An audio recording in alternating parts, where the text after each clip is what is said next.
ओम नमो भगवते वासुदेवाय। कुछ प्रश्न पहले मैं उसको पढ़ लेता हूँ, फिर उसका विचार करेंगे। पहला प्रश्न है, प्रथम क्रिया प्राणायाम कितना कर सकते हैं? दूसरा, अगर कोई साधक 144 से ज़्यादा करते हैं तो क्या होगा? तीसरा, एक साधक दिन में कितनी बार अभ्यास कर सकता है? चौथा, और कुछ इस बारे में बताना चाहेंगे। तो ये 4 प्रश्नों साधकों के द्वारा पूछा गया है। तो इसका उत्तर में मैं ये कहूँगा, पहले जो प्रश्न कर रहे हैं कि प्रथम क्रिया प्राणायाम, जो क्रिया कुंडलिनी प्राणायाम या क्रिया प्राणायाम जो फर्स्ट लेवल है, इसको हम कितना कर सकते हैं? पहला बात है, ये तो सब साधक के ऊपर निर्भर करता है, वो कितने दिन से कर रहा है, कितने रेगुलर है, बहुत सारा फैक्टर। इसीलिए हर एक साधक के लिए ये अपनी स्थिति के ऊपर निर्भर करता है। और दूसरा जो प्रश्न है, उसमें पहला प्रश्न का उत्तर भी छिपा हुआ है कि 144 से ज़्यादा करते हैं तो क्या होगा। यानी जो प्रश्न कर रहे हैं उनको पता है कि 144 तक एक बार में करना चाहिए, लेकिन इसका कैसे होता है? पहले जो शुरुआती साधक है, जो पहले गुरु दीक्षा लेके साधना शुरू करता है, वो पहले उनको बताया जाता है कि 12 टाइम्स 12 बार करो। 12 प्राणायाम में एक प्रत्याहार होता है, 12 प्रत्याहार में एक धारणा होता है। इसीलिए पहले 12 में शुरू करते हैं, 12 गुणन 12 144 तक एक सेटिंग में जाते हैं। ये है नियम। ये जो नियम है, तो शुरुआत से 12 से करते हैं, फिर दूसरे महीने में इसको 6 बढ़ा के 18 करते हैं, तीसरे महीने में इसको 24 कर लेते हैं, चौथे महीने में इसको 30 कर लेते हैं, पाँचवें महीने में इसको 36 कर लेते हैं। ऐसे धीरे धीरे बढ़ता है। और धीरे धीरे किसके लिए बढ़ता है? जो रेगुलर है, जो नियमित साधक है, इसी के लिए। और जो निष्ठा के साथ करता है, सबके लिए नहीं। ये नियम का या है। लेकिन ये जो करते हैं कि हम ज़्यादा कर लेंगे तो 144, इसे 12 से शुरू करके 6 बढ़ा के 144 तक एक सिटिंग में जाना पड़ता है। अगर आप ज़्यादा कर लोगे, बहुत सारे साधक क्या करते हैं, पहले बहुत ज़्यादा उत्साहित होकर बहुत सारे ज़्यादा कर लेते हैं। इससे दिक्कत क्या होता है? दिक्कत होता है कि आपका शरीर तैयार नहीं होता, सुषुम्ना का द्वार खुला नहीं होता, सुषुम्ना के अंदर प्राण का गति जैसे चलना चाहिए इसके लिए वो तैयार नहीं होता।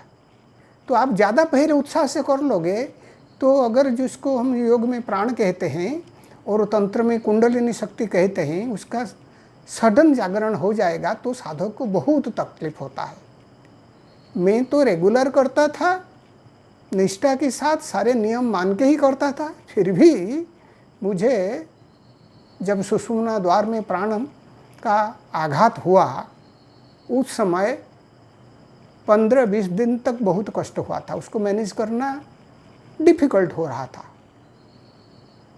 और मैं देखा हूँ कि बहुत सारे साधक आए हैं जिनके पास ऐसे करने के कारण बहुत दिक्कत हुआ है। कोई तो पागल जैसे हो गए हैं। ये सब डराने के लिए नहीं कह रहा हूँ, कोई डरने वाली बात नहीं है, डरना तो चाहिए ही नहीं। लेकिन जो नियम है, आप नियम नहीं मानोगे तो फिर आप बोलोगे दिन में 2 लीटर पानी पीना चाहिए, गर्मी में 4 लीटर पानी पियो, ठीक है। लेकिन कोई बोलेगा कि मैं दिन में 100 लीटर पानी पी लूँगा, तो उसका तो 100 लीटर पानी पीने से भी शरीर के ऊपर खराब प्रभाव पड़ेगा। शरीर का बात कर रहा हूँ। और ये तो जो प्राण शरीर है, इसके ऊपर बात है। आप नियम से नहीं जाओगे तो दिक्कत होगा, नियम से जाओगे तो कोई दिक्कत नहीं होगा। इसीलिए अपने मार्गदर्शक जो है, अपने गुरु जो है, इनके तत्वावधान में चीज़ को करना चाहिए और धीरे धीरे इसमें प्रगति करना चाहिए। सबसे बड़ी चीज़ है नियमितता। आप एक दिन बोलोगे मैं 10 घंटा बैठ जाऊंगा, फिर 10 दिन नहीं बैठूंगा, ऐसा नहीं होता। इससे अच्छा रोज 1-1 घंटा करके बस बैठो, क्योंकि नियमितता है सबसे बड़ी चीज़ है। नियमित अभ्यास करोगे तो होगा। और दूसरी जो तीसरा जो प्रश्न है, दिन में कितने बार एक साधक अभ्यास कर सकता है। तो जो शुरुआती साधक है उनका तो मन लगता नहीं, पहले ये 1 बार बैठे, सुबह ही बैठे, फिर धीरे धीरे 2 बार बैठने का शुरू करें, सुबह और शाम, फिर 3 बार बैठना शुरू करें। जब से आगे बढ़ता जाएगा त्रिसंध्या में, सुबह शाम और मध्यरात्र में, फिर 4 बार भी बैठ सकता है, सुबह शाम मध्यरात्र और मध्याह्न। पहले आप 1 घंटा से शुरू कर सकते हैं, फिर धीरे धीरे 10 घंटा भी दिन में बैठ सकते हैं। ये सब अभ्यास की नियमितता और निष्ठा जितने पुराना होगा इसके ऊपर निर्भर करेगा। कोई शॉर्टकट नहीं है कि रातारात सब कुछ हो जाएगा, ऐसा होता ही नहीं। तो इसीलिए धीरे धीरे आगे बढ़ना पड़ता है। और जो चौथा प्रश्न है, और कुछ बताना चाहेंगे। पहला बात तो क्रिया प्राणायाम के बारे में जो बताना चाहूँगा ये है कि क्रिया प्राणायाम हमेशा महामुद्रा करके करना चाहिए। महामुद्रा करने के बाद जो क्रिया प्राणायाम करेगा उसका प्रभाव अच्छा होता है। महामुद्रा के बिना भी इसका प्रभाव पड़ेगा, लेकिन महामुद्रा करके क्रिया प्राणायाम करने से इसका प्रभाव बहुत अच्छा होता है। दूसरा चीज़ जो बताएंगे ये है कि लोग पूछते हैं हम सिर्फ क्रिया प्राणायाम करेंगे और कुछ नहीं करेंगे, ये टेक्निक करेंगे, ये टेक्निक करेंगे। आपके मनमानी से आप चूज करना अगर चाहोगे ये तो नहीं होगा। कुछ नियम है, ऋषियों ने जो नियम, परंपरा का जो नियम बांधा हुआ है, आप कर सकते हो। ऐसा नहीं कि आप नहीं कर सकते हो, कर सकते हो। आप अपने ऊपर प्रयोग कर सकते हो। जब आपका समझ थोड़ा बढ़ जाएगा, जब आपका अभ्यास थोड़ा बढ़ जाएगा, जब आप कुछ रास्ते में कुछ प्रगति हो जाएगा, फिर आप अपने ऊपर प्रयोग करो, अपना एक्सपेरिमेंट करो, जो इच्छा तो ही करो। लेकिन शुरुआत से क्या करना पड़ता है, कुछ काल के लिए अपना जो जजमेंट है, बुद्धि है, उसको थोड़ा शांत रहने दीजिए, उसको चेष्टा करने मत दीजिए। जैसे बताया जाता है आपके मार्गदर्शक के द्वारा ऐसा करना चाहिए। मार्गदर्शक, इसीलिए आपको मार्गदर्शक चुनना भी बहुत बड़ी चीज़ है, क्योंकि जो उसमें ज़्यादा अभ्यास किया है ऐसे ही चुनना चाहिए।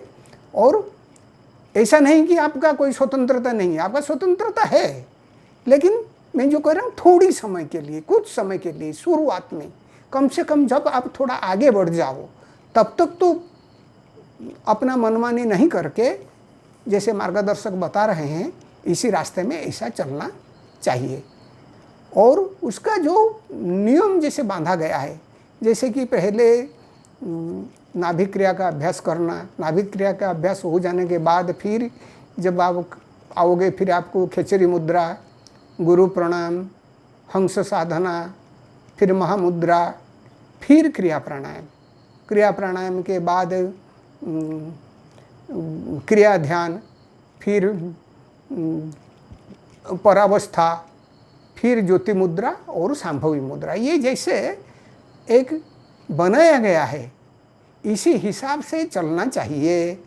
आप इधर उधर कर सकते हो, लेकिन शुरुआत में तो बिल्कुल नहीं। जब आप चीज़ को समझ जाओगे, जब आप उसी में गहराई में घुस जाओगे, तब आप क्या करो ना करो वो अलग बात है। लेकिन ये जैसे बनाया गया है इसी हिसाब से चलना चाहिए। शुरुआत में सबको तो इतना करना संभव नहीं होता, इसको धीरे धीरे करके क्रम में आगे बढ़ना पड़ता है। और एक बहुत बड़ी चीज़ जो है, सबसे बड़ी चीज़ जो है, सिर्फ टेक्निक से आप सोचोगे कि आप सिद्ध हो जाएंगे, वो नहीं होता। यम नियम का पालन बहुत ज़रूरत है। अहिंसा का अभ्यास, सत्य का अभ्यास, आस्तेय का अभ्यास, ब्रह्मचर्य का अभ्यास, अपरिग्रह का अभ्यास, शौच का अभ्यास, संतोष का अभ्यास, ये बहुत ज़रूरी चीज़ है। आजकल लोग सोचते हैं कि हम तो टेक्निक कर लेंगे हो जाएगा। इन सब चीज़ों को हम नहीं करेंगे, क्योंकि उद्देश्य है चित्तवृत्ति निरोध। आप ये सब काम जो है, ये अगर हिंसा करोगे, झूठ बोलोगे, ये सब तो इसके विपरीत कर्म है। और विपरीत कर्म में आप 1 घंटा ध्यान में बैठ जाओगे, क्या होगा? तो इसीलिए इन चीज़ों को जो यम नियम है इसको पूरा मानना चाहिए। एक शुद्ध बुद्ध जीवन इसको अपनाना चाहिए। आहार विहार, शुद्ध बुद्ध जीवन, एक नियमित जीवन, इसको अपनाना चाहिए। आप ये नहीं करोगे, सिर्फ टेक्निक करोगे, ऐसे कुछ नहीं होगा।